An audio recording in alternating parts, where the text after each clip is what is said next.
Hello friends, welcome to the exam plus point. साथियों, यदि आप किसी कॉम्पिटिटिव एग्जाम की तैयारी कर रहे हैं और उसमें जनरल साइंस आपके सिलेबस में है तो ये क्लास आपके लिए मोस्ट इंपॉर्टेंट है। इस क्लास में हमने जनरल साइंस के टॉप 100 एमसीक्यू कवर किए हैं। तो चलिए दोस्तों, शुरू करते हैं आज की मोस्ट इंपॉर्टेंट क्लास। प्रत्येक एमसीक्यू दोस्तों बड़े सोच समझ कर बनाया गया है, तो इस क्लास को पूरा देखिएगा और सभी एमसीक्यू करने का प्रयास कीजिएगा। तो चलिए दोस्तों, शुरू करते हैं। आज का हमारा पहला क्वेश्चन है, कोशिका की खोज सर्वप्रथम किसने की थी? दोस्तों, कोशिका की खोज है वो सर्वप्रथम रॉबर्ट हुक ने की थी। ऑप्शन बी अपना करेक्ट आंसर हो जाएगा। रॉबर्ट हुक जब मृत कोर्क कोशिकाएं हैं उनको स्लाइड के माध्यम से और माइक्रोस्कोप में देख रहे थे दोस्तों, माइक्रोस्कोप में, तो उन्हें छोटे छोटे सेल या कक्ष नजर आए और इन कक्षों को, इन सेल्स को इन्होंने सेल या कोशिका नाम दिया। ये आपको बात ध्यान रखनी है। तो कोशिका की खोज का श्रेय है वो रॉबर्ट हुक को दिया जाता है। ऑप्शन बी अपना करेक्ट आंसर हो जाएगा। आगे बढ़ते हैं। नेक्स्ट है, कोशिका का शक्ति केंद्र या पावर हाउस ऑफ सेल किसे कहा जाता है? दोस्तों, कोशिका का शक्ति केंद्र है वो माइटोकॉन्ड्रिया कहा जाता है। क्योंकि दोस्तों माइटोकॉन्ड्रिया है, इसके अंदर जो कोशिका की सभी प्रकार की एक्टिविटी के लिए एटीपी जो एनर्जी के अणु होते हैं उनके निर्माण की आवश्यकता पड़ती है और एटीपी अणुओं का निर्माण है वो माइटोकॉन्ड्रिया में होता है। ऑप्शन सी अपना करेक्ट आंसर हो जाएगा। इसी कारण हम माइटोकॉन्ड्रिया को पावर हाउस ऑफ सेल्स कहते हैं। आगे बढ़ते हैं दोस्तों। माइटोकॉन्ड्रिया है उसको कोशिका का शक्ति केंद्र कहा जाता है क्योंकि भोजन से ऊर्जा बनाकर एटीपी अणुओं का निर्माण करता है जो कोशिका की सभी प्रकार की एक्टिविटी के लिए आवश्यक है। नेक्स्ट क्वेश्चन है, अनुवांशिकी का पिता या फादर ऑफ जेनेटिक्स किसे कहा जाता है? दोस्तों, ग्रेगर जॉन मेंडल है, इन्हें हम अनुवांशिकी का पिता या फादर ऑफ जेनेटिक्स कहते हैं। दोस्तों, ग्रेगर जॉन मेंडल ऑस्ट्रेलिया के अंदर एक पादरी थे और पादरी के पद पर तैनात रहते हुए इन्होंने वहां पर जो मटर के पौधे थे उन पर अपना एक्सपेरिमेंट किया और तीन मोस्ट इंपोर्टेंट लॉ दिए। ये तीनों लॉ या नियम है, ये आपको ध्यान रखने हैं। देखते हैं कौन कौन से नियम है। पहला है दोस्तों प्रभुत्व का नियम, लॉ ऑफ डोमिनेंस। दूसरा विभाजन का नियम। तीसरा स्वतंत्र वर्गीकरण का नियम। ये तीनों मोस्ट इंपोर्टेंट नियम है दोस्तों, ये ग्रेगर जॉन मेंडल के द्वारा दिए गए हैं। इसी कारण इन्हें फादर ऑफ जेनेटिक्स या अनुवांशिकी का पिता कहते हैं। आगे बढ़ते हैं। नेक्स्ट है, मनुष्य के शरीर में कुल कितनी हड्डियां होती हैं? दोस्तों, मनुष्य के शरीर में कुल 206 हड्डियां होती हैं। दोस्तों, मनुष्य जब जन्म लेता है शिशु के रूप में होता है तो उनके अंदर 300 हड्डियां होती हैं, लेकिन बाद में कुछ हड्डियां जॉइंट होकर के और जॉइंट हो जाती है। इसलिए कुल मिलाकर के अंत में जब मनुष्य वयस्क होता है, मैच्योर होता है, तो उसके अंदर कुल 206 हड्डियां होती हैं।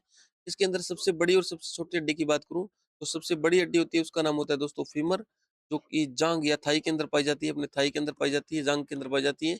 जबकि सबसे छोटी हड्डी होती है उसे दोस्तों स्टेप्स कहते हैं और ये हड्डी दोस्तों कान के अंदर पाई जाती है, जो मिडल ईयर होता है उसके अंदर पाई जाती है। बात करते हैं सबसे बड़ी हड्डी, लार्जेस्ट बोन फीमर, और जो दोस्तों सबसे छोटी होती है स्मॉलेस्ट बोन, उसे हम स्टेप्स कहते हैं। आगे बढ़ते हैं। नेक्स्ट क्वेश्चन है, रक्त का थक्का यानी ब्लड क्लॉटिंग जमने में कौन सा विटामिन सहायक होता है? दोस्तों, जब चोट लग जाती है तो आप देखते हो कुछ समय के बाद है वो ब्लड है वो रुक जाता है, यानी ब्लड की क्लॉटिंग हो जाती है। तो ब्लड की क्लॉटिंग के लिए दोस्तों कौन सा विटामिन है वो सहायक है, ये पूछा गया है। दोस्तों, विटामिन के है, ये ब्लड की क्लॉटिंग के लिए सहायक है। यदि आपके अंदर विटामिन के की कमी होगी तो ब्लड की क्लॉटिंग नहीं होगी और रक्त का थक्का नहीं जमेगा। देखते हैं विटामिन बी है दोस्तों। विटामिन बी की अगर कमी होगी तो उसकी कमी से बेरी-बेरी नामक रोग हो जाएगा, ये आपको पता होना चाहिए। विटामिन सी है दोस्तों, विटामिन सी की कमी से स्कर्वी रोग होता है। विटामिन ए की कमी से दोस्तों आँखों की रोशनी में थोड़ी समस्या होती है, रतौंधी रोग होता है और इससे रात्रि को हल्का-सा अंधेरा होने पर दिखाई नहीं देता, इसे हम रतौंधी रोग बोलते हैं। तो विटामिन ए की कमी से रतौंधी रोग, विटामिन सी की कमी से स्कर्वी रोग, विटामिन बी की कमी से बेरी-बेरी रोग, विटामिन के की कमी से ब्लड की क्लॉटिंग नहीं होती है। आगे बढ़ते हैं। नेक्स्ट है, शरीर की सबसे बड़ी ग्रंथि, लार्जेस्ट ग्लैंड कौन सी होती है? दोस्तों, लीवर है, लीवर। ये सब शरीर की सबसे बड़ी ग्रंथि होती है और थायराइड होती है दोस्तों, ये शरीर की सबसे बड़ी अंतःस्रावी ग्रंथि होती है। ये बात आपको ध्यान रखनी है। देख लेते हैं, लीवर मानव शरीर की सबसे बड़ी ग्रंथि, लार्जेस्ट ग्लैंड है। ये पेट के दाहिने ऊपरी भाग में स्थित होती है और इसके दोस्तों कार्य आपको ध्यान रखने हैं। एक तो बाइल यानी पित्तरस का निर्माण करती है, विषैले पदार्थों का निष्कासन करती है, ऊर्जा का संग्रहण करती है और मेटाबॉलिज्म है, इसमें इसकी इंपॉर्टेंट भूमिका रहती है। आपको ध्यान रखना है, शरीर की सबसे बड़ी ग्रंथि है तो ये तो है लीवर, और सबसे बड़ी अंतःस्रावी ग्रंथि है दोस्तों वो है थायराइड, याद रखना है। आगे बढ़ते हैं। अगला सवाल है, इंसुलिन की कमी से कौन सा रोग होता है? दोस्तों, इंसुलिन की कमी से ऑप्शन दिया गया है, इसमें दोस्तों डायबिटीज या मधुमेह रोग है दोस्तों, वो इंसुलिन की कमी से होता है। ऑप्शन बी अपना करेक्ट आंसर हो जाएगा, ये ध्यान रखना है आपको। दोस्तों, इंसुलिन एक हार्मोन है पेनक्रीज़ यानी अग्नाशय के द्वारा बनाया जाता है। दोस्तों ये रक्त में शर्करा के लेवल है उसको कंट्रोल करता है, ये बात आपको ध्यान रखना है। इस दोस्तों अगर यदि शरीर के अंदर इंसुलिन की कमी हो जाएगी, तो दोस्तों मधुमेह या डायबिटीज़ रोग हो जाएगा, ये बात आपको ध्यान रखनी है। आगे बढ़ते हैं, अगला सवाल है आरबीसी या रक्त लाल कोशिकाओं का निर्माण शरीर के किस भाग में होता है? दोस्तों आरबीसी या लाल रक्त कणिकाएँ हैं, ये बोन मैरो के अंदर बनती है। ऑप्शन सी अपना करेक्ट आंसर हो जाएगा। यानी लाल रक्त कणिकाएँ हैं, इनका निर्माण अस्थि मज्जा या बोन मैरो के अंदर होता है, जो हड्डियों के अंदर पाए जाने वाला मुलायम ऊतक है। ध्यान रखना है आपको। आगे बढ़ते हैं। अगला सवाल है पेनिसिलिन की खोज किसने की थी? दोस्तों पेनिसिलिन है वो दुनिया की पहली खोजी गई एंटीबायोटिक दवा थी, एंटीबायोटिक दवा, और इसकी खोज है वो अलेक्जेंडर फ्लेमिंग ने की थी। ये बात आपको ध्यान रखना है। ऑप्शन बी अपना करेक्ट आंसर हो जाएगा। आगे बढ़ते हैं, अगला सवाल है मानव शरीर का रक्त बैंक, ब्लड बैंक किसे कहा जाता है? दोस्तों मानव शरीर का ब्लड बैंक है या रक्त बैंक है, ये दोस्तों स्प्लीन यानी प्लीहा को कहा जाता है। ऑप्शन बी अपना करेक्ट आंसर हो जाएगा। देख लेते हैं इनके बारे में थोड़ी सी जानकारी और प्राप्त कर लेते हैं। दोस्तों प्लीहा या स्प्लीन को मानव शरीर का ब्लड बैंक कहा जाता है। क्यों कहा जाता है? क्योंकि इसमें रक्त को स्टोर करने की क्षमता होती है और आवश्यकता पड़ने पर रक्त को पुनः रक्त प्रवाह में छोड़ देती है। पुरानी और क्षतिग्रस्त जो आरबीसी होती है दोस्तों उनको नष्ट कर देती है और शरीर की इम्यूनिटी बनाने में सहायक होती है प्लीहा या स्प्लीन। इसीलिए इसको क्या कहते हैं दोस्तों, ब्लड बैंक कहते हैं। आगे बढ़ते हैं, अगला सवाल है विटामिन सी का रासायनिक नाम क्या है? दोस्तों विटामिन सी का रासायनिक नाम है वो है एस्कॉर्बिक अम्ल। विटामिन सी का रासायनिक नाम ऑप्शन सी अपना करेक्ट आंसर हो जाएगा। आगे बढ़ते हैं, अगला सवाल है रतौंधी या नाइट ब्लाइंडनेस किस विटामिन की कमी से होने वाला रोग है? किस विटामिन की कमी के कारण होता है? दोस्तों विटामिन ए, अभी अभी हमने पढ़ा, विटामिन ए की कमी से रतौंधी रोग होता है। विटामिन बी की कमी से बेरी-बेरी रोग होता है। विटामिन सी की कमी से स्कर्वी रोग होता है और विटामिन डी की कमी से हड्डियां दोस्तों मुड़ जाती है, रिकेट्स रोग होता है, रिकेट्स। ध्यान रखना है आपको, रिकेट्स। आगे बढ़ते हैं। अगला सवाल है मानव शरीर की सबसे लंबी हड्डी कौन सी होती है? दोस्तों मानव शरीर की सबसे लंबी हड्डी होती है फीमर, जो थाई या जांग के अंदर पाई जाती है, जांग या थाई के अंदर पाई जाती है। जबकि सबसे छोटी हड्डी होती है दोस्तों उसे कहते हैं स्टेप्स, जो कि मिडल ईयर के अंदर, कान के अंदर पाई जाती है। आगे बढ़ते हैं, अगला सवाल है लार या सलाइवा में कौन सा एंजाइम होता है? दोस्तों लार या सलाइवा होता है उसके अंदर टोइलिन नाम एंजाइम होता है, टोइलिन याद रखना है आपको, टाइलिन या टोइलिन। ये सलाइवा के अंदर, अपनी लार के अंदर पाए जाने वाला एंजाइम है, जो कि भोजन के पाचन में मोस्ट इंपोर्टेंट भूमिका निभाता है। आगे बढ़ते हैं, अगला सवाल है मानव शरीर में यूरिया का निर्माण कहाँ होता है? दोस्तों मानव शरीर में यूरिया का निर्माण है वो लीवर के अंदर होता है, यकृत में। ऑप्शन बी अपना करेक्ट आंसर हो जाएगा। आगे बढ़ते हैं, अगला सवाल है एनीमिया रोग किसकी कमी के कारण होता है?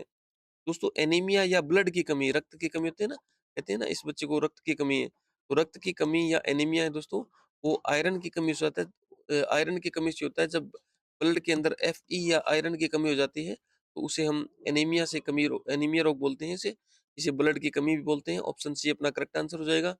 दोस्तों आयोडीन की कमी से गेंगा रोग होता है, कैल्शियम की कमी से और फास्फोरस की कमी से दोस्तों हड्डियां कमजोर हो जाती है। आगे बढ़ते हैं, अगला सवाल है किस रक्त समूह ब्लड ग्रुप्स को सर्वदाता यूनिवर्सल डोनर कहा जाता है? दोस्तों अगर हम यूनिवर्सल डोनर की बात करें तो जो अपना ग्रुप ओ है, ब्लड का ग्रुप ओ, उसे हम यूनिवर्सल डोनर कहते हैं। और ग्रुप ए बी है दोस्तों, इसे हम यूनिवर्सल एक्सेप्टर या सर्वग्राही कहते हैं। यानी जो विटामिन ओ है ये ब्लड सभी प्रकार के जो ब्लड ग्रुप्स है उसके अंदर उसको हम दे सकता है ये ब्लड ओ। और ए बी है दोस्तों, इसे सर्वग्राही बोलते हैं, याद रखना है आपको। आगे बढ़ते हैं, अगला सवाल है घेंगा रोग किसकी कमी से होता है? दोस्तों घेंगा रोग है वो आयोडीन की कमी से होता है, विटामिन सी। इसमें गले के अंदर दोस्तों कहते हैं सूजन आ जाती है और घेंगा रोग होता है उसमें, इसे हम गलगंड रोग भी कहते हैं। ऑप्शन सी अपना करेक्ट आंसर हो जाएगा। आयोडीन की कमी से होने वाला रोग है गलगंड रोग, घेंगा रोग। आगे बढ़ते हैं, अगला सवाल है मानव शरीर में मानव हृदय में कितने कक्ष होते हैं, चैम्बर होते हैं? दोस्तों 2 आलिंद होते हैं और 2 नीले होते हैं, कुल मिलाकर के 4 कक्ष होते हैं। ऑप्शन सी अपना करेक्ट आंसर हो जाएगा। आगे बढ़ते हैं, अगला सवाल है आत्महत्या की थैली या सुसाइड बैग किसे कहा जाता है? दोस्तों लाइसोसोम को आत्महत्या की थैली या सुसाइड बैग कहते हैं। आगे बढ़ते हैं, अगला सवाल है कार्य और ऊर्जा का मात्रक क्या है? दोस्तों कार्य और ऊर्जा का मात्रक है वो जूल है, ये बात आपको ध्यान रखनी है। ऑप्शन बी अपना करेक्ट आंसर हो जाएगा। न्यूटन है दोस्तों ये बल का मात्रक है, और वाट है दोस्तों ये शक्ति का मात्रक है। और मैं बात करूं अगर पास्कल की, तो दोस्तों पास्कल है वो दाब का मात्रक है। कुछ एक मोस्ट इंपोर्टेंट मात्रक है वो देख लेते हैं। दोस्तों लंबाई का एसआई मात्रक है वो मीटर है, याद रखना है आपको। द्रव्यमान का मात्रक है किलोग्राम। टाइम का मात्रक है दोस्तों, वो है सेकंड। टेम्परेचर को यूनिट है दोस्तों, वो है केल्विन। विद्युत धारा है दोस्तों, उसे हम एम्पीयर के अंदर नापते हैं। ज्योति तीव्रता होती है दोस्तों, इसे कैंडेला के अंदर नापते हैं। पदार्थ की मात्रा को दोस्तों मोल में नापते हैं दोस्तों। और कुछ अन्य देख लेते हैं यूनिवर्सल, जो सबसे ज्यादा पूछ जाती है, बार बार पूछ जाती है। बल का मात्रक दोस्तों न्यूटन, कार्य और ऊर्जा का मात्रक जूल, शक्ति का मात्रक होता है दोस्तों वाट, ताप का मात्रक होता है दोस्तों पास्कल, और आवर्ती की यूनिट होती है दोस्तों हर्ट्ज। जो पोटेंशियल होता है, इलेक्ट्रिक पोटेंशियल, विद्युत विभव, उसका मात्रक होता है वोल्ट। जबकि प्रतिरोध का मात्रक होता है, वो होता है दोस्तों ओम। आगे बढ़ते हैं, अगला सवाल अपना, प्रकाश वर्ष या लाइट ईयर किसकी इकाई है? दोस्तों प्रकाश वर्ष है वो प्रकाश की तीव्रता, सॉरी दूरी का मात्रक है दोस्तों प्रकाश वर्ष। याद रखना आपको, इसको देख करके लगता होगा जैसे समय की इकाई है, लेकिन आपको ध्यान रखना है दूरी का मात्रक है, वो है प्रकाश वर्ष। आगे बढ़ते हैं, अगला सवाल है, इनर्शिया या जड़त्व का नियम किसने प्रतिपादित किया था? दोस्तों जड़त्व का नियम सबसे पहले प्रतिपादित किया था वो गैलीलियो ने किया था, आपको ध्यान रखना है। लेकिन जड़त्व के ऊपर बना हुआ अपना एक नियम, मोस्ट इंपोर्टेंट नियम है, वो न्यूटन ने दिया था। न्यूटन के 3 नियमों में जो पहला नियम है दोस्तों, वो जड़त्व का नियम है। ध्यान रखना है आपको, जड़त्व। लेकिन जड़त्व के बारे में सबसे पहले बात की थी वो गैलीलियो ने की थी। ऑप्शन बी अपना करेक्ट आंसर हो जाएगा। आगे बढ़ते हैं, अगला सवाल है, रॉकेट का उड़ना न्यूटन के किस नियम पर आधारित है? दोस्तों रॉकेट का न्यूटन के 3 नियम है दोस्तों, अभी हमने बात की थी। उसमें तीसरा जो नियम है, क्रिया प्रतिक्रिया का नियम, उसी नियम के आधार पर जो तृतीय नियम है दोस्तों, उसी नियम के आधार पर दोस्तों रॉकेट है वो उड़ता है। रॉकेट में क्या होता है दोस्तों, रॉकेट जब ऊपर की ओर उड़ता है तो पीछे से दोस्तों उसके अंदर तीव्र गति से धुआं निकलता है, और उसी धुएं की ये जो बल लगता है उसकी विपरीत दिशा में ऊपर की तरफ बल लगता है, और उसी से दोस्तों रॉकेट है वो उड़ता है। तो तीसरा नियम अपना हो जाएगा, ऑप्शन सी अपना करेक्ट आंसर हो जाएगा। आगे बढ़ते हैं, अगला सवाल है, सूर्य के प्रकाश को पृथ्वी तक पहुंचाने में लगभग कितना समय लगता है? दोस्तों सूर्य का प्रकाश है वो पृथ्वी तक 8 मिनट और 20 सेकंड में पहुंचता है। ऑप्शन बी अपना करेक्ट आंसर हो जाएगा। आगे बढ़ते हैं, अगला सवाल है, ध्वनि या साउंड की तीव्रता मापने की इकाई क्या है? दोस्तों ध्वनि या साउंड होता है उसे हम डेसिबल में मापते हैं। डेसिबल याद रखना है आपको, डेसिबल। और हर्ट्ज है दोस्तों, ये आवर्ती या फ्रीक्वेंसी का मात्रक होता है, वो क्या होता है? हर्ट्ज होता है आवर्ती या फ्रीक्वेंसी। कैंडल है दोस्तों, ये भी अपने हमने बात की थी। ज्योति तीव्रता का मतलब क्या होता है दोस्तों? कैंडेला होता है ज्योति तीव्रता। और बात करूं मैं दोस्तों एम्पियर, एम्पियर दोस्तों ये जो इलेक्ट्रिक करंट होती है, विद्युत करंट, इसका मतलब होता है दोस्तों वो होता है एम्पियर। आगे बढ़ते हैं, अगला सवाल है, आकाश का नीला रंग दिखाई देने का प्रमुख मुख्य कारण क्या है? दोस्तों आकाश का नीला रंग है वो दोस्तों लाइट का स्कैटरिंग यानी प्रकीर्णन के कारण होता है। लाइट के स्कैटरिंग या प्रकीर्णन के कारण आकाश से हमें नीला दिखाई देता है। ध्यान रखना है आपको, स्कैटरिंग या प्रकीर्णन। ऑप्शन सी अपना करेक्ट आंसर हो जाएगा। आगे बढ़ते हैं, अगला सवाल है, वाहनों के पीछे का दृश्य देखने के लिए किस मिरर या दर्पण का प्रयोग किया जाता है? दोस्तों वाहनों के पीछे का दृश्य देखने के लिए जो साइड में मिरर लगा होता है दोस्तों, वो होता है कॉन्वेक्स मिरर, कॉन्वेक्स। ध्यान रखना आपको, कॉन्वेक्स या उत्तल दर्पण होता है दोस्तों। ऑप्शन बी अपना करेक्ट आंसर हो जाएगा। आगे बढ़ते हैं, अगला सवाल है, विद्युत धारा इलेक्ट्रिक करंट मापने का यंत्र कौन सा होता है? दोस्तों इलेक्ट्रिक करंट या विद्युत धारा को मापने के लिए जिस यंत्र का प्रयोग किया जाता है उसे हम एमीटर कहते हैं। ऑप्शन बी अपना करेक्ट आंसर हो जाएगा। गैल्वेनोमीटर है दोस्तों, उसे धारामापी बोलते हैं, और ये इलेक्ट्रिक जो करंट होता है उसकी डायरेक्शन बताता है। लेक्टोमीटर है दोस्तों, ये दूध की जो शुद्धता मापता है, दूध की शुद्धता की माप दूध की शुद्धता का मापन करने के लिए लेक्टोमीटर का प्रयोग करते हैं। जबकि वोल्टमीटर है दोस्तों, ये वोल्टेज नापता है, दो जो पॉइंट होते हैं उनके बीच में जो वोल्टता का डिफरेंस होता है, वोल्टेज होता है, उसको नापने के लिए वोल्टमीटर का प्रयोग किया जाता है। गैल्वेनोमीटर हो गया धारामापी, और लेक्टोमीटर हो गया दोस्तों दूध की तीव्रता। आगे बढ़ते हैं, अगला सवाल है, मनुष्य के शरीर का सामान्य तापमान नॉर्मल टेम्परेचर कितना होता है? दोस्तों वो 37 डिग्री होता है। तो 37 डिग्री होता है, और केल्विन के अंदर बात करूं दोस्तों तो 0 डिग्री होता है, वो 273 केल्विन के बराबर होता है। तो केल्विन में हम अगर हम 37 डिग्री की बात करेंगे तो इसके अंदर 37 ऐड कर देंगे तो 310 केल्विन हो जाएगा दोस्तों। तो हम ये भी कह सकते हैं 310 केल्विन, 37 डिग्री और 98.6 डिग्री फ़ारेनहाइट, ये सभी दोस्तों एक ही बात है। तो ऑप्शन डी अपना करेक्ट आंसर हो जाएगा। मनुष्य के शरीर का तापमान अगर डिग्री सेंटीग्रेड में बात करें तो 37 हो जाएगा, 37। 98.6 फ़ारेनहाइट हो जाएगा, 300 110 10 हो जाएगा केल्विन, 310 केल्विन, 98.6 डिग्री फ़ारेनहाइट, और 37 डिग्री है दोस्तों वो सेंटीग्रेड। ये तीनों एक ही बात है, एक ही तापमान को अलग-अलग यूनिट के अंदर दर्शाया गया है। ऑप्शन डी अपना करेक्ट आंसर हो जाएगा। आगे बढ़ते हैं, अगला सवाल है, निकट दृष्टि दोष या मायोपिया को दूर करने के लिए किस लेंस का प्रयोग किया जाता है? दोस्तों निकट दृष्टि दोष को दूर करने के लिए अवतल लेंस का प्रयोग किया जाता है। याद रखना आपको, अवतल लेंस, ऑप्शन बी अपना करेक्ट आंसर हो जाएगा। दोस्तों अलग-अलग बात कर लेते हैं सभी प्रकार के लेंस के बारे में। तो उत्तल लेंस होता है दोस्तों, इसे हम मैग्नीफाई ग्लास बोलते हैं। वस्तु को बड़ा करके दिखाने के लिए इसका प्रयोग किया जाता है। दोस्तों ये कैमरा और माइक्रोस्कोप में इसका प्रयोग किया जाता है। जबकि दोस्तों अवतल लेंस की बात करूँ तो दूर की वस्तु स्पष्ट दिखाने के लिए और निकट दृष्टि दोस्त, जब ये अपना सवाल था ना मायोपिया, इस मायोपिया के अंदर अवतल लेंस का प्रयोग किया जाता है।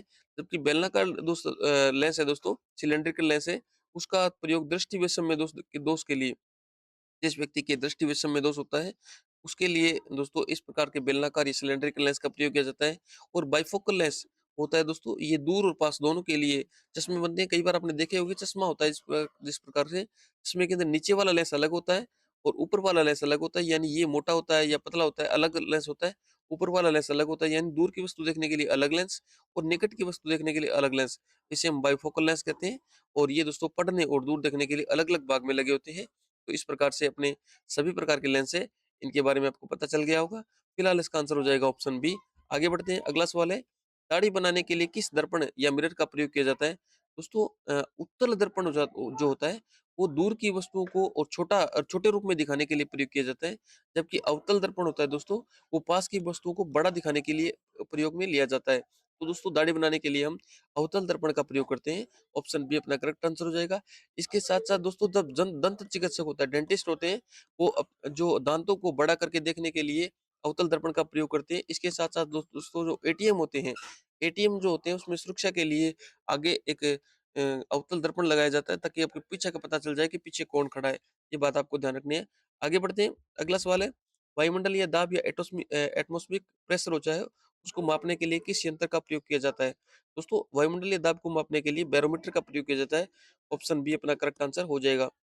बात करूँ दोस्तों हाइड्रोमीटर की, तो हाइड्रोमीटर दोस्तों वो द्रव के घनत्व को नापने के लिए काम में लिया जाता है, द्रव के घनत्व को नापने के लिए और हाइड्रोमीटर का प्रयोग किया जाता है। लैक्टोमीटर दोस्तों अभी हमने बात की थी, तो दूध होता है, दूध की प्योरिटी मापने के लिए, दूध की शुद्धता मापने के लिए हम लैक्टोमीटर का प्रयोग करते हैं। तो जबकि हाइग्रोमीटर है दोस्तों, ध्यान रखना, हाइड्रोमीटर द्रव का घनत्व नापने के लिए काम में लिया जाता है। जबकि हाइग्रोमीटर है दोस्तों, ये जो एयर होती है, वायु के अंदर दोस्तों मॉइस्चराइजर या जो दोस्तों नमी होती है, इसको नापने के लिए और किसका प्रयोग करते हैं? हाइग्रोमीटर का प्रयोग करते हैं। आगे बढ़ते हैं, अगला सवाल है, अल्टीमीटर का प्रयोग किसके लिए किया जाता है?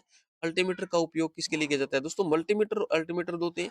एक मल्टीमीटर होता है दोस्तों, आपने सुना होगा नाम मल्टीमीटर। दोस्तों मल्टीमीटर के लिए अलग-अलग प्रकार की जो राशियाँ हैं उसको नापने के लिए मल्टीमीटर का प्रयोग किया जाता है।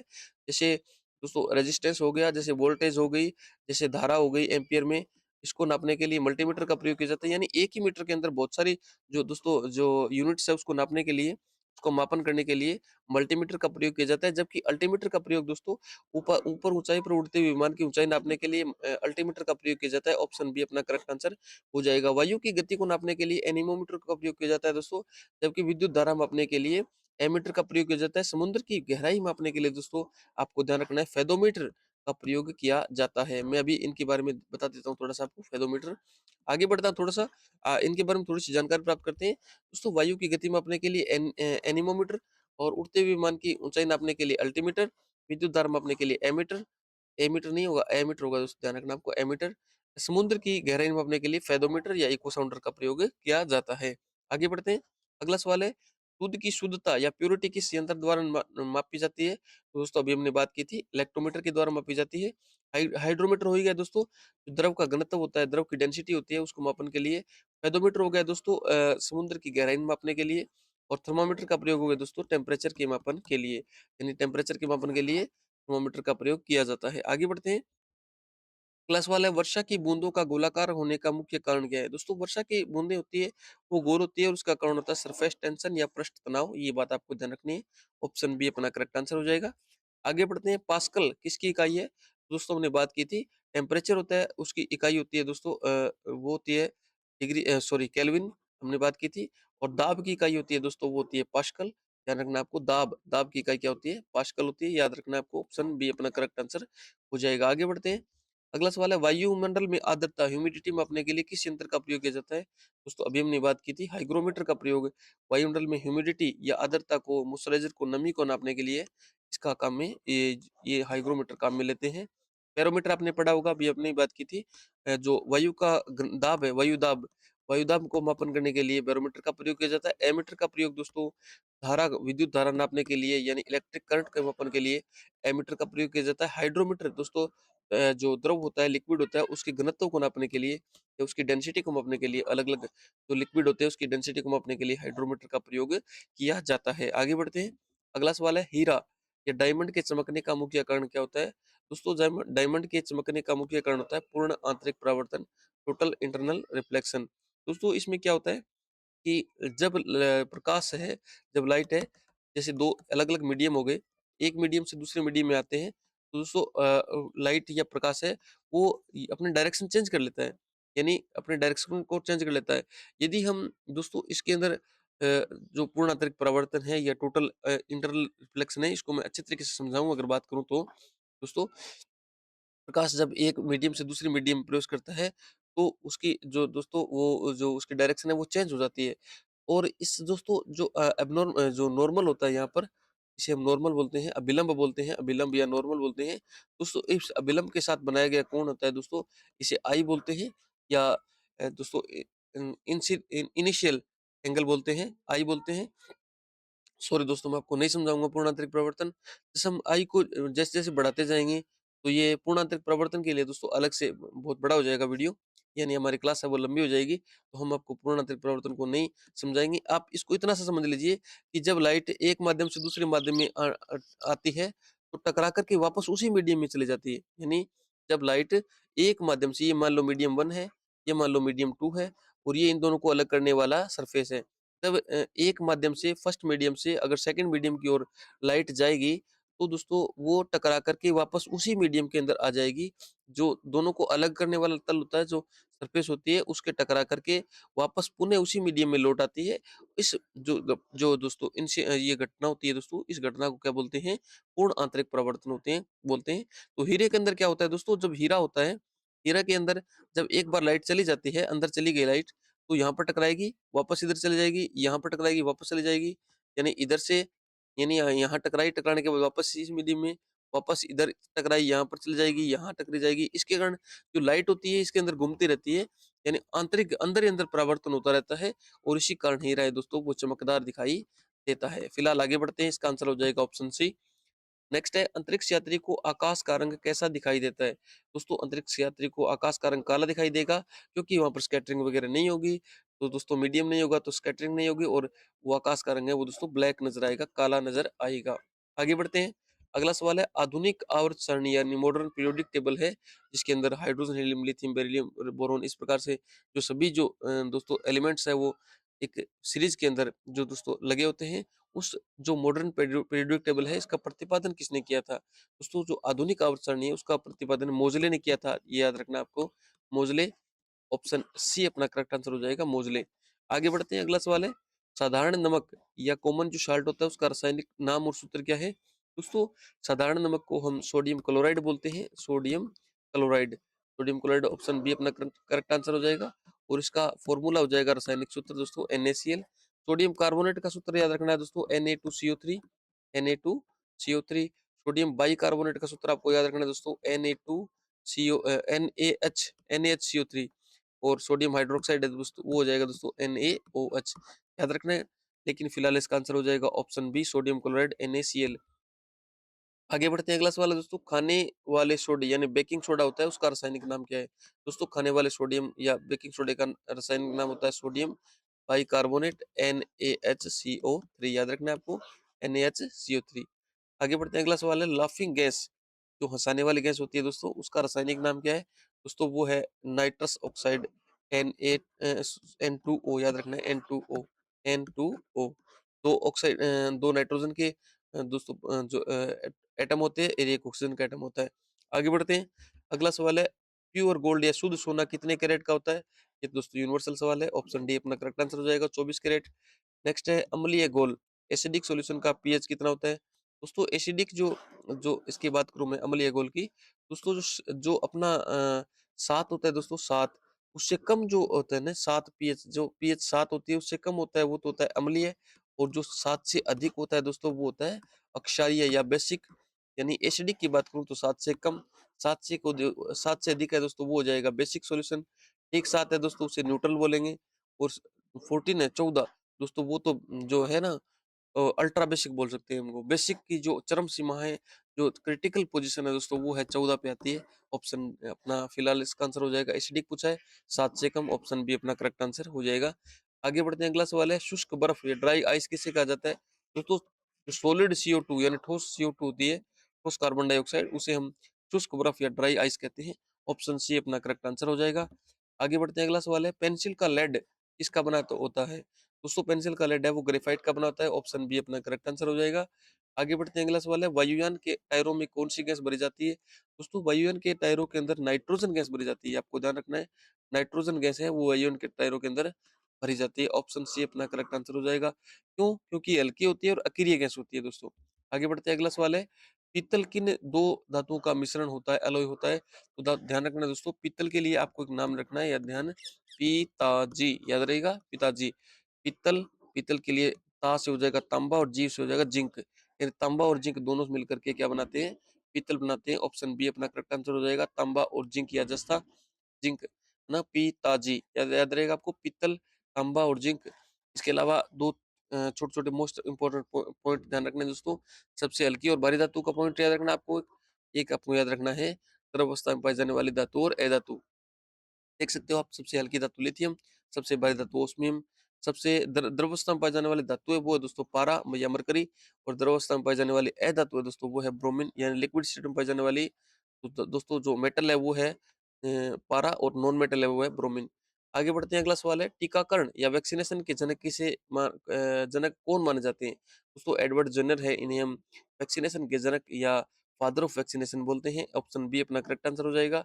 आगे बढ़ते हैं अगला सवाल है मनुष्य के रक्त का पीएच कितना होता है? दोस्तों मनुष्य के रक्त होता है वो थोड़ा सा बेसिक होता है, 7.4 इसके पीएच होते हैं, ध्यान रखना है। ऑप्शन सी अपना करेक्ट आंसर हो जाएगा। आगे बढ़ते हैं अगला सवाल है जंग लगने पर लोहे के भार में क्या परिवर्तन होता है? दोस्तों जंग लगती है उसका कारण क्या होता है? दोस्तों मॉइस्चराइजर यानी नमी, और जब नमी होती है और उसके अंदर हम H2O मिलता है, दोनों H2O और दोस्तों ऑक्सीजन, इसके कारण है वो लोहे की परत पर जंग लगता है, हल्का हल्का पदार्थ लग जाता है, उसके कारण उसके भार में वृद्धि हो जाती है। ऑप्शन बी अपना करेक्ट आंसर हो जाएगा। जंग लगने पर लोहे के भार में बढ़ोतरी हो जाएगी। ऑप्शन बी अपना करेक्ट आंसर हो जाएगा। नेक्स्ट है बायोगैस और सीएनजी का मुख्य घटक कौन सा होता है? दोस्तों बायोगैस या सीएनजी का मुख्य घटक घटक होता है वो होता है CH4 यानी मेथेन, आपको ध्यान रखना है। ऑप्शन बी अपना करेक्ट आंसर हो जाएगा। आगे बढ़ते हैं अगला सवाल है एल्यूमिनियम का सबसे महत्वपूर्ण और या अयस्क कौन सा होता है? दोस्तों एल्यूमिनियम का सबसे महत्वपूर्ण अयस्क है वो है बॉक्साइट। ऑप्शन सी अपना करेक्ट आंसर हो जाएगा। ध्यान रखना है आपको। गैलन है दोस्तों ये शीशे का या लेड का होता है, शीशे या लेड का अयस्क होता है। और दोस्तों इस प्रकार से कैलामाइन है दोस्तों, ये हो जाएगा अपने जिंक का आयशक। और सिनेबार हो जाएगा दोस्तों, इसी प्रकार सिनेबार है वो मरकरी या पारे का आयशक हो जाएगा। गैलेना शीशे का हो जाएगा दोस्तों, कैलामाइन जस्ते का हो जाएगा, जिंक का हो जाएगा, ऑक्साइड है वो एल्यूमिनियम का हो जाएगा, सिनेबार है वो पारा या मरकरी का हो जाएगा। नेक्स्ट सवाल है पादप कोशिका या प्लांट सेल की भित्ति किसकी बनी होती है? दोस्तों ये सेल्यूलोज की बनी होती है। ऑप्शन बी अपना करेक्ट आंसर हो जाएगा। इसकी थोड़ी सी एक्सप्लेनेशन देख लेते हैं। पादप कोशिका प्लांट जो सेल होती है उसकी कोशिका भित्ति मुख्य रूप से सेल्यूलोज की बनी होती है। ऑप्शन बी अपना करेक्ट आंसर हो जाएगा। आगे बढ़ते हैं। अगला सवाल है फोटोग्राफी में किस रासायनिक यौगिक का प्रयोग किया जाता है? दोस्तों फोटोग्राफी आप कहते हैं ना ब्रो मेरी फोटो लेना, क्या बोलते हैं हम ब्रो मेरी फोटो लेना, तो सिल्वर ब्रोमाइड फोटोग्राफी में काम आता है, ध्यान रखना आपको सिल्वर ब्रोमाइड। ऑप्शन बी अपना करेक्ट आंसर हो जाएगा फोटो ब्रो ब्रो मेरी फोटो लेना सिल्वर ब्रोमाइड, याद रहेगा।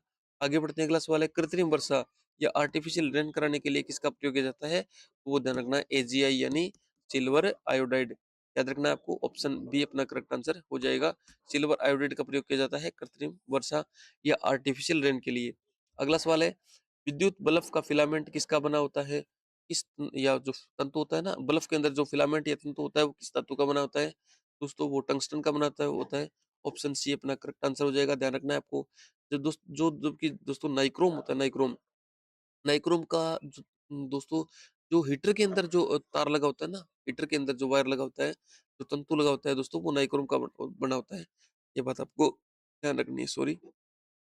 नेक्स्ट है फ्यूज तार। फ्यूज वायर की क्या विशेषता होती है? दोस्तों फ्यूज वायर होता है ना उसका रेजिस्टेंस हाई होता है। रेजिस्टेंस क्या होता है दोस्तों या प्रतिरोध क्या होता है? हाई होता है, जबकि उसका जो मेल्टिंग पॉइंट है गलनांक बिंदु है वो दोस्तों वो होता है लो, यानी रेजिस्टेंस हाई और गलनांक पॉइंट है मेल्टिंग पॉइंट है वो लो होता है, यानी उच्च प्रतिरोध होता है जबकि निम्न गलनांक होता है, ऑप्शन सी अपना करेक्ट आंसर हो जाएगा। ये फ्यूज़ तार की विशेषता होती है ताकि वो पिघल जाए आसानी से, जब भी शॉर्ट सर्किट होगा तो वो पिघल जाएगा। आगे बढ़ते हैं, अगला सवाल है मानव शरीर की मास्टर ग्रंथि किसे कहा जाता है? दोस्तों जो पीयूष ग्रंथि होती है, इसे मानव शरीर की मास्टर ग्रंथि कहते हैं, क्योंकि ये दोस्तों जो अपने जो माइंड होता है, ये अपना सर होता है, सर के आधार पर बेस बेस पर पाई जाती है और ये सभी जो ग्लैंड्स होती है उनको कंट्रोल करती है। आगे बढ़ते हैं, अगला सवाल है रक्तचाप या ब्लड प्रेशर मापने वाले यंत्र को क्या कहते हैं? दोस्तों उसे हम सिग्मोफेन मैनोमीटर कहते हैं। याद रखना है, ऑप्शन बी अपना करेक्ट आंसर हो जाएगा। Sigmo manometer, sigmo sorry sphygmomanometer, sphygmomanometer. ये 2-4 बार आप देखोगे तो याद रह जाएगा। स्टेथोस्कोप होता है दोस्तों, इसे हम जो डॉक्टर अक्सर गले में रखते हैं उसे स्टेथोस्कोप कहते हैं, जो कि हार्ट बीट को नापने के लिए काम आता है। हाइड्रोमीटर होता है दोस्तों, वो हमने बात की थी, जो लिक्विड होता है उसकी डेंसिटी को नापने के लिए काम आ जाता है। जबकि बैरोमीटर की बात करूँ दोस्तों, ऑप्शन ए वाला जो बैरोमीटर है, ये दोस्तों जो एयर होता है, एयर प्रेशर को मापने के लिए काम में आता है बैरोमीटर। याद रहेगा, स्फिग्मोमेनोमीटर ब्लड ब्लड प्रेशर, स्टेथोस्कोप जो धड़कन होता है उसको नापने के लिए, हाइड्रोमीटर होता है दोस्तों वो लिक्विड के डेंसिटी को नापने के लिए, बैरोमीटर एयर प्रेशर को नापने के लिए। आगे बढ़ते हैं, अगला सवाल है लड़ो या उड़ो, फाइट और फ्लाइट हार्मोन किसे कहते हैं? दोस्तों एड्रेनलिन हार्मोन है, इसे हम फाइट और फ्लाइट बोलते हैं, क्योंकि जो इमरजेंसी होती है, आपातकाल होता है या किसी प्रकार की आपदा विपदा होती है अपने शरीर के ऊपर, दोस्तों ये हार्मोन स्रावित होता है, एड्रेनल, याद रहेगा आपको एड्रेनलिन। ऑप्शन सी अपना करेक्ट आंसर हो जाएगा। नेक्स्ट है सौर सेल किस ऊर्जा को किस में परिवर्तित करता है? दोस्तों सौर सेल होता है वो जो प्रकाश होता है लाइट एनर्जी या यूं कहूं मैं प्रकाश ऊर्जा, उसको विद्युत ऊर्जा में कन्वर्ट करता है। ऑप्शन बी अपना करेक्ट आंसर हो जाएगा। आगे बढ़ते हैं, अगला सवाल है परमाणु के नाभिक या न्यूक्लाई में कौन कौन से कण पाए जाते हैं? दोस्तों परमाणु के नाभिक में प्रोटॉन और न्यूट्रॉन पाए जाते हैं। प्रोटॉन और न्यूट्रॉन, प्रोटॉन ऑप्शन बी अपना करेक्ट आंसर हो जाएगा। प्रोटॉन और न्यूट्रॉन, दोस्तों इलेक्ट्रॉन होते हैं। इलेक्ट्रॉन क्या होते हैं, यहाँ में इलेक्ट्रॉन भी लिखा है। तो इलेक्ट्रॉन होता है दोस्तों वो जो अपना नाभिक होता है उसके ठीक बीच के अंदर केंद्रक होता है। न्यूक्लियस होते हैं उसके अंदर प्रोटॉन और न्यूट्रॉन होते हैं। इसके चारों और आउटर साइड में दोस्तों अलग-अलग एनर्जी के लेवल होते हैं। इन एनर्जी के लेवल के अंदर इलेक्ट्रॉन्स है वो चक्कर लगाते रहते हैं। ये बात आपको ध्यान रखनी है। फिलहाल इसका आंसर हो जाएगा ऑप्शन बी प्रोटॉन और न्यूट्रॉन। आगे बढ़ते हैं, अगला सवाल है सबसे कठोर प्राकृतिक पदार्थ यानी नेचुरल सब्सटेंस कौन सा है सबसे कठोर? वो ध्यान रखना है आपको, हीरा। ऑप्शन बी अपना करेक्ट आंसर हो जाएगा। आगे बढ़ते हैं, अगला सवाल है डायनेमो का कार्य क्या है? दोस्तों डायनेमो आपने देखा वो ट्रैक्टर वगैरह के अंदर लगा होता है, और उस डायनेमो का कार्य क्या है? जो यांत्रिक ऊर्जा होती है दोस्तों, यांत्रिक ऊर्जा मैकेनिकल एनर्जी उसको इलेक्ट्रिक एनर्जी में बदलता है, विद्युत ऊर्जा में बदलता है, वो डायनेमो होता है। ऑप्शन बी अपना करेक्ट आंसर हो जाएगा। आगे बढ़ते हैं, अगला सवाल है फलों को पकाने के लिए किस गैस का प्रयोग किया जाता है? दोस्तों फलों को पकाने के लिए एथिलीन का प्रयोग किया जाता है। ऑप्शन सी अपना करेक्ट आंसर हो जाएगा, एथिलीन गैस।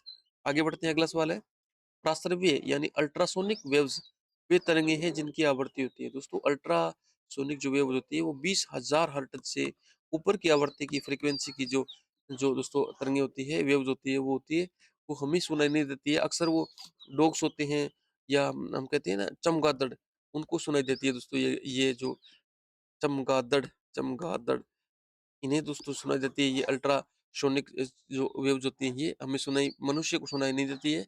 ऑप्शन सी अपना करेक्ट आंसर हो जाएगा। 20,000 हर्ट्ज से अधिक की आवृत्ति की फ्रीक्वेंसी की जो किरणें होती हैं उन्हें हम अल्ट्रासोनिक किरणें बोलते हैं। आगे बढ़ते हैं, अगला सवाल है प्राथमिक रंग कौन-कौन से हैं? ध्यान रखना दोस्तों, रग्बी, रग्बी है ये प्राकृतिक कलर है, नेचुरल प्राइमरी कलर है, सॉरी प्राथमिक प्राथमिक कलर है। आर से हो जाएगा रेड, जी से ग्रीन और बी से ब्लू, रेड ग्रीन और ब्लू, रेड ग्रीन और ब्लू। ऑप्शन बी अपना करेक्ट आंसर हो जाएगा। आगे बढ़ते हैं, अगला सवाल है प्रकाश के किस रंग का प्रकीर्णन या स्कैटरिंग सबसे अधिक होती है? दोस्तों सबसे अधिक प्रकीर्णन की बात करूं तो वो होता है तो वोयलेट कलर। कौन सा कलर? वोयलेट कलर। और दोस्तों मैं सबसे कम स्कैटरिंग की बात करूं तो वो होता है रेड कलर। आपको ध्यान रखना है, विबग्यो वीबेगयोर, ये याद रखना है आपको। वोयलेट और Indigo colour, blue, green, yellow, orange और रेड। प्योर याद रखना है दोस्तों। सबसे अधिक की बात करूं तो वोयलेट कलर, सबसे कम की बात करूं तो रेड। आगे बढ़ते हैं, अगला सवाल है क्लोरोफिल या पर्णरत में कौन सी धातु पाई जाती है? दोस्तों क्लोरोफिल या पर्णरत के अंदर मैग्नीशियम धातु पाई जाती है। थोड़ा सा इसके एक्सप्लेनेशन या व्याख्या देख लेते हैं। दोस्तों क्लोरोफिल अणु होता है, उसके सेंट्रल में केंद्र में दोस्तों मैग्नीशियम धातु उपस्थित होती है। और मैग्नीशियम की अगर कमी हो जाएगी तो पत्तियाँ पीली पड़ जाएगी, प्रकाश संश्लेषण की गति कम हो जाएगी, पौधे की वृद्धि और विकास है वो कम हो जाएगा। आगे बढ़ते हैं, अगला सवाल है, पौधों के जल का परिवहन, पौधों में जल का परिवहन किस ऊतक के द्वारा होता है? दोस्तों पौधों के अंदर दोस्तों फूड होता है ना, फूड, उसका जो परिवहन होता है, उसका दोस्तों ट्रांसपोर्ट होता है, उसे हम फ्लोएम के नाम से जानते हैं। फ्लोएम के ऊतक के द्वारा होता है फ्लोएम। और जो जल होता है दोस्तों, जल, उसका जो है परिवहन है वो जाइलम के द्वारा होता है। जाइलम याद रखना है आपको, जाइलम के द्वारा। ऑप्शन बी अपना करेक्ट आंसर हो जाएगा। दोस्तों फ्लोएम, फूड और जल है वो जाइलम, याद रहेगा, जाइलम, जल, फ्लोएम, फूड। और कोर्टेक्स होता है दोस्तों वो भंडारण में सहारा देता है, जबकि एपिडर्मिस होता है दोस्तों ये बाहरी जो सेफ्टी कवर होता है दोस्तों, वो होता है एपिड एपिडर्मिस। आगे बढ़ते हैं, अगला सवाल है, प्रकाश संश्लेषण या फोटोसिंथेसिस की क्रिया में कौन सी गैस बाहर निकलती है? दोस्तों ऑप्शन ए कार्बन डाइऑक्साइड है वो बाहर निकलती है, जबकि सॉरी सॉरी सॉरी इसमें दोस्तों ऑक्सीजन बाहर निकलती है। ऑप्शन सी अपना करेक्ट आंसर हो जाएगा। आगे बढ़ते हैं, अगला सवाल है, वर्णांधता या कलर ब्लाइंडनेस से ग्रस्त व्यक्ति किन रंगों में अंतर नहीं कर पाता? वो दोस्तों लाल और हरे के अंदर अंतर नहीं कर पाता। ऑप्शन बी अपना करेक्ट आंसर हो जाएगा। आगे बढ़ते हैं, अगला सवाल है, विटामिन बी ट्वेल्व में कौन सा तत्व पाया जाता है? दोस्तों विटामिन बी ट्वेल्व है, इसके अंदर कोबाल्ट पाया जाता है। ऑप्शन सी अपना करेक्ट आंसर हो जाएगा। आगे बढ़ते हैं, अगला सवाल है, सबसे बड़ा फूल लार्जेस्ट फ्लावर कौन सा होता है? दोस्तों रेफलेशिया है ये सबसे बड़ा या लार्जेस्ट फूल होता है, जबकि वोल्फिया है दोस्तों ये सबसे छोटा फूल होता है। सबसे छोटा होता है वोल्फिया, याद रहेगा आपको, वोल्फिया वो सबसे छोटा, जबकि सबसे बड़े की बात करूं तो हो जाएगा रेफलेशिया। ऑप्शन बी अपना करेक्ट आंसर हो जाएगा। सबसे छोटा पूछ ले तो वोल्फिया याद रखना है आपको। आगे बढ़ते हैं, अगला सवाल है, हृदय की धड़कन को नियंत्रित करने के लिए कौन सा खनिज आवश्यक है? दोस्तों हृदय की धड़कन होती है उसको नियंत्रण करने के लिए पोटेशियम, ये पोटेशियम होता है ना, ये दोस्तों आवश्यक है। ऑप्शन सी अपना करेक्ट आंसर हो जाएगा। आगे बढ़ते हैं, अगला सवाल है, डीएनए का द्विकुंडलित संरचना डबल हेलिक्स मॉडल, दोस्तों डीएनए की संरचना देखी होगी आपने, इस प्रकार से होती है। ये जो संरचना स्ट्रक्चर है ये किन्होंने खोजी थी? दोस्तों ये आपको ध्यान रखना है, वाटसन और क्रिक ने खोजी थी। इसके लिए इन्हें नोबेल पुरस्कार भी दिया गया था। इन्हें इसके इसके लिए नोबेल पुरस्कार दिया गया था। आगे बढ़ते हैं। इसके अलावा दोस्तों मैं बात करूँ मेंडल की, तो मेंडल हमने पढ़ा था थोड़ी देर पहले। मेंडल है दोस्तों, वो मेंडल ने जो 3 नियम हैं वो दिए थे और इन्हें फादर ऑफ जेनेटिक्स भी बोलते हैं। डार्विनवाद आपने पढ़ा होगा दोस्तों। डार्विनवाद ने क्या कहा है कि जो सबसे फिटेस्ट है दोस्तों वो इस प्रकृति के अंदर आगे बढ़ता है, जीवित रहता है, सर्वाइव करता है, बाकी जो होते हैं वो नष्ट हो जाते हैं। और इसके अलावा दोस्तों रॉबर्ट हुक है, इन्होंने कोशिका की खोज की थी, आपको पता ही होगा।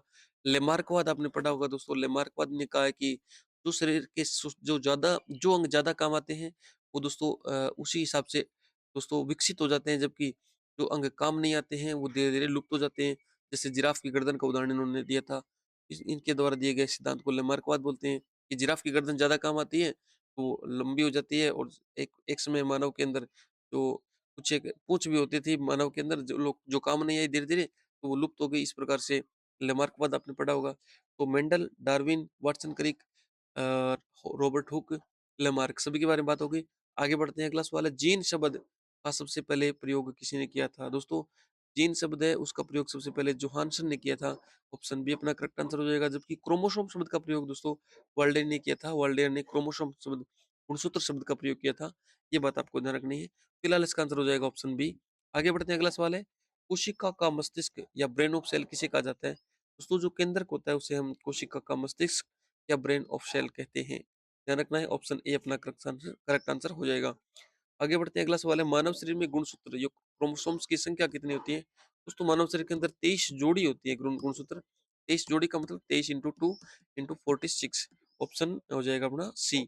ऑप्शन सी अपना करेक्ट आंसर हो जाएगा। आगे बढ़ते हैं, अगला सवाल है, बीसीजी का टीका किस रोग से बचाव के लिए लगाया जाता है? दोस्तों बीसीजी का टीका है वो टीबी के बचाव के लिए। टीबी होता है ना, टीबी, 6 रोग बोलते हैं उसे, टीबी रोग। ऑप्शन बी अपना करेक्ट आंसर हो जाएगा। टीबी रोग के लिए बचाव के लिए लगाया जाता है बीसीजी का टीका। अगला सवाल है, एड्स की जांच के लिए कौन सा टेस्ट किया जाता है?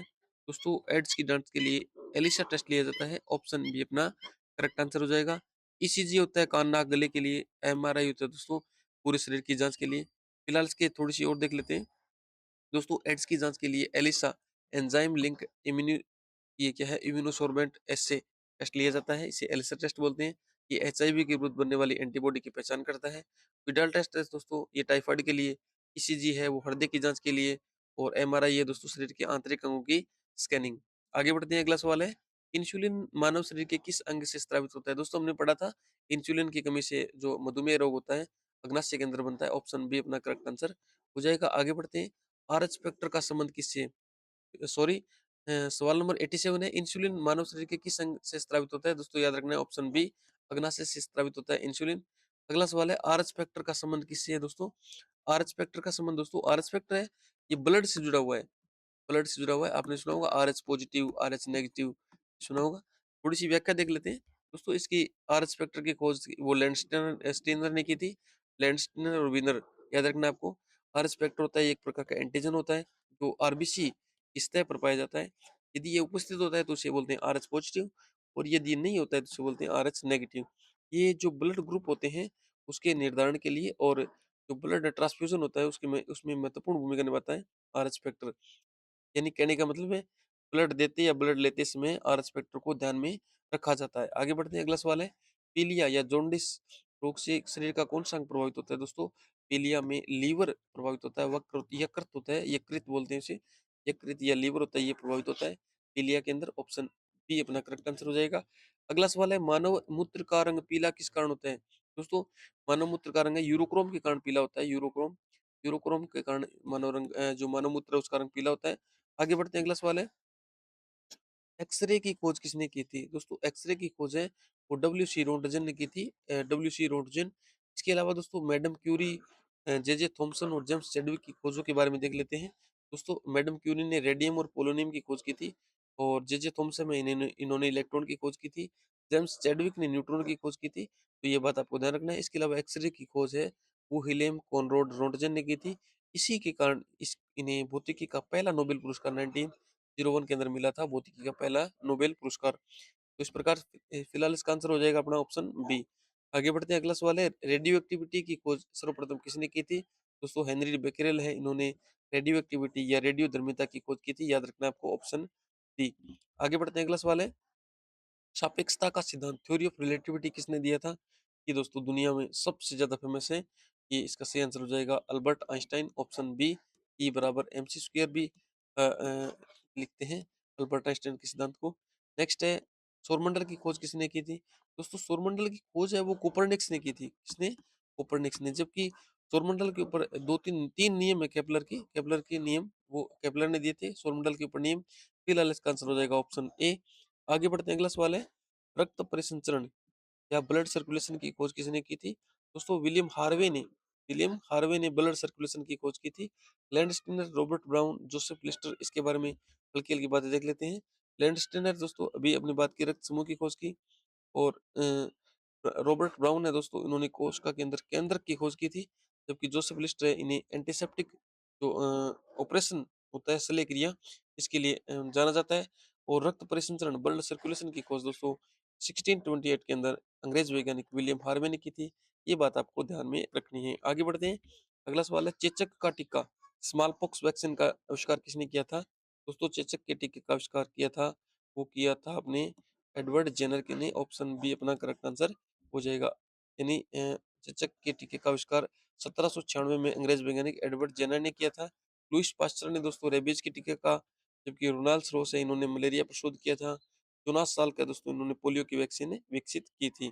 आगे बढ़ते हैं, अगला सवाल है दोस्तों, टेलीफोन का आविष्कार किसने किया था? दोस्तों टेलीफोन का आविष्कार अलेक्जेंडर ग्राहम बेल ने किया था। ऑप्शन बी अपना करेक्ट आंसर हो जाएगा। थॉमस एडिसन बहुत फेमस है दोस्तों, इन्होंने बल्ब का निर्माण किया था, बल्ब का आविष्कार किया था। जबकि मार्कोनी ने दोस्तों रेडियो का आविष्कार किया था, रेडियो याद रहेगा आपको। फिलहाल इनके बारे में हल्की सी बातें देख लेते हैं। टेलीफोन का आविष्कार है वो 1876 में अलेक्जेंडर ग्राहम ने बेल ने किया था। जबकि थॉमस एडिसन ने दोस्तों विद्युत बल्ब फोनोग्राफ का आविष्कार किया था। मार्कोनी ने रेडियो का आविष्कार किया था, और जेल बेर्ड ने टेलीविजन का आविष्कार किया था। आगे बढ़ते हैं, अगला सवाल है, पेनिसिलिन किस सूक्ष्म जीव से प्राप्त की जाती है? दोस्तों पेनिसिलिन है ये दोस्तों हमने बताया था अभी आपको कि दुनिया के अंदर सबसे पहले जो एंटीबॉडीज खोजी खोजी गई थी वो पेनिसिलिन थी एंटीबॉडीज, और ये कवक या फुंगी के द्वारा प्राप्त की गई थी। याद रखना आपको ऑप्शन बी अपना करेक्ट आंसर हो जाएगा। आगे बढ़ते हैं, अगला सवाल है, समुद्र की गहराई मापने वाले यंत्र को क्या कहते हैं? दोस्तों फेदोमीटर कहते हैं, या इको साउंडर के द्वारा समुद्र की गहराई मापी जाती है। फिलहाल इसका आंसर हो जाएगा ऑप्शन बी। आगे बढ़ते हैं, अगला सवाल है, परमाणु बम, आज का अपना अंतिम सवाल है, परमाणु बम एटॉमिक बम होता है, वो किस सिद्धांत पर आधारित है? दोस्तों वो नाभिकीय विखंडन पर आधारित है, ऑप्शन बी अपना करेक्ट आंसर हो जाएगा। परमाणु बम है, ये नाभिकीय विखंडन या न्यूक्लियर फ्यूजन के आधार फिज़न पर आधारित है, जबकि दोस्तों नाभिकीय संलयन पर आधारित है, वो है दोस्तों सूर्य के अंदर जो एनर्जी होती है ना, वो होती है नाभिकीय संलयन पर आधारित होती है। ऑप्शन फिलहाल अब इसका आंसर हो जाएगा ऑप्शन बी। तो इस प्रकार से दोस्तों टॉप 100 एमसीक्यू हैं, ये प्रत्येक एमसीक्यू है दोस्तों मोस्ट इंपोर्टेंट है। आप भले ही किसी भी एग्ज़ाम की तैयारी कर रहे हो, ये एमसीक्यू आपको ज़रूर देखने हैं। अगर आपको वीडियो पसंद आई हो, अपना ये लेक्चर पसंद आया तो वीडियो को लाइक कीजिए, अपने दोस्तों के साथ शेयर कीजिए और चैनल को सब्सक्राइब करना मत भूलना दोस्तों। आपका एक सब्सक्रिप्शन है, ये हमें बहुत सारी एनर्जी देता है। Thank you.